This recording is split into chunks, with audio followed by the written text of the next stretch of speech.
escape. So I just read The Fox and the Hound about Todd and Copper. And this is Todd when he gets all grown up and he has little fox kits of his own. This is called A Narrow Escape. One spring, 2 fox cubs were born. Their father and mother were Todd and Vixie. There's Todd and Vixie. Their cubs were named Tori and Tala. The foxes lived in a game preserve. Tori and Tala liked to play together. At first, they made sure to stay near Todd and Vixie, and then the cubs grew bigger and bolder. Tori and Tala began to go exploring, but not too far away. They tried jumping from a tree stump. They tried crossing a stream on a log. "You can do it, Tori," said Tala.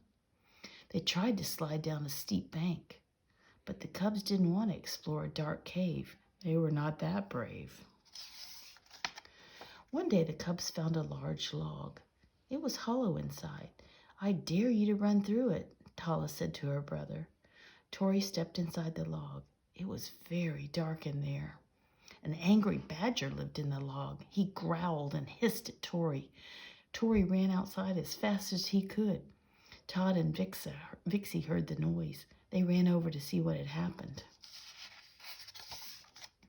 "You must be more careful," Todd said to the cubs. "Everyone is not a friend." "I think we must teach our children about the world," said Vixie. So the family began to take long walks together. "Many kinds of birds live near us," Todd said to Tori and Tala. The foxes saw bobwhites and pheasants in the grass. A blue jay and a yellow warbler, right there, sat in a tree. A hawk soared in the sky. There were larger animals too. A deer was eating apples in the orchard. A sleepy porcupine poked his head out of a hole in a tree. "Don't bother her," Vixie told the cubs. "Her quills are sharp." Then Todd and Vixie took Tori and Tala down to the stream. "That raccoon is teaching her children how to catch fish," said Todd. The foxes ran past a woodchuck family. The woodchucks were eating the roots of wild carrots. "Race you to the pond," Tori called to Tala. A grasshopper hopped out of their way. Tori reached the pond first. "I'm going to catch that frog. Here I go." He jumped into the pond. Splash! The water was deep and Tori could not swim. "Help!" yelled Tori. Todd jumped in to rescue the cub. "You children must be careful," said Vixie. "Look before you leap. The world is full of danger, and the biggest danger of all is humans." Animals were safe in the game preserve. Hunting was not allowed there. But now it was time for the cubs to learn about hunters. So one day, Todd and Vixie took Tori outside the game preserve. On the way, the children learned how to escape from hunters. "Run through water," said Todd, "and then you won't leave a scent behind you."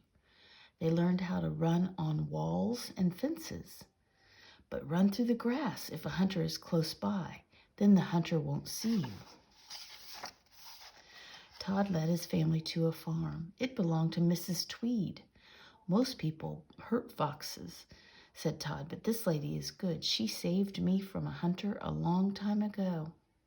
She's out there hanging out her laundry. Todd barked hello to Mrs. Tweed. "Why, I do believe it's Todd," said Mrs. Tweed. "You're so big now, and you have a family, too. Oh, how nice of you to come by." The foxes ran back up the hill, and Mrs. Tweed waved goodbye. "You be careful now, you hear?" she's called. "Amos Slade is around." Amos Slade lived nearby. He was just the man Todd wanted to see. Amos Slade was a hunter. He owned 2 fierce hunting dogs, Copper, the hound, and Old Chief. Remember Copper used to be Todd's friend? Right now, everyone at Amos's place was fast asleep. Todd led the way up to the fence. "See that man? He and his dogs are dangerous. But I was once friends with the hound." "What happened?" asked Tala. "Copper grew up, and he learned to hunt foxes," Todd said sadly. Copper was a very good hunting dog. He could smell a fox in his sleep, and he smelled foxes now. He woke up and growled, and then he began to bark. Amos Slade woke up with a start. Amos saw 4 foxtails beyond his fence. "Foxes!" Amos yelled. He grabbed his gun. "Go get 'em, Copper!" Amos cried. Copper chased after the foxes as fast as he could. "I bet those foxes ate every one of my chickens," said Amos. He went over to the chicken coop, and it was empty. "Come on, Chief," Amos called. "Let's go over to that Tweed woman's place. That's where the foxes will go, unless Copper got them first." Meanwhile, Copper was following the scent of the foxes. Copper didn't know that he was tracking his old friend Todd. The cubs were too tired to run anymore, so the foxes hid behind a wall. Copper put his nose over the wall. "Hi, it's me," Todd said bravely. "Todd, you better scram," said Copper. "Amos thinks you ate his chickens." "We never even saw his chickens," said Todd. "Get home and stay there," said Copper. So the foxes raced off. Amos had arrived at Mrs. Tweed's farm. Copper ran over to Amos and Chief. "Where are those foxes?" Amos snarled at Mrs. Tweed. "You must be hiding them." "What foxes?" asked Mrs. Tweed. "The foxes that ate my chickens," said Amos. "Now hand them over." He didn't notice Copper leaving. Copper had smelled something he knew. He followed his nose around the house to Mrs. Tweed's garden, and there were Amos's chickens. The chickens were pecking for worms in the soft earth. Copper barked, and Amos ran over. "Did you find the foxes, boy?" the hunter asked. Amos went closer to the garden. "My chickens," Amos said in surprise. Mrs. Tweed appeared. "What are those chickens doing here?" Mrs. Tweed said. "I guess you never fixed that hole in your fence. Your chickens must have gotten out through the hole.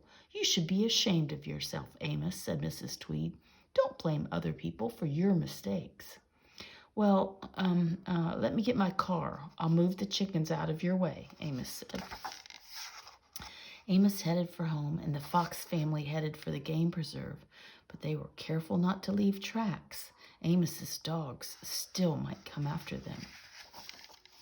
The foxes reached home after dark. "Whew, that was a narrow escape," said Todd. "Too close for comfort," agreed Vixie. "You were right," said Tala. "The world is full of danger." And Tori added, "But it can be very exciting, too."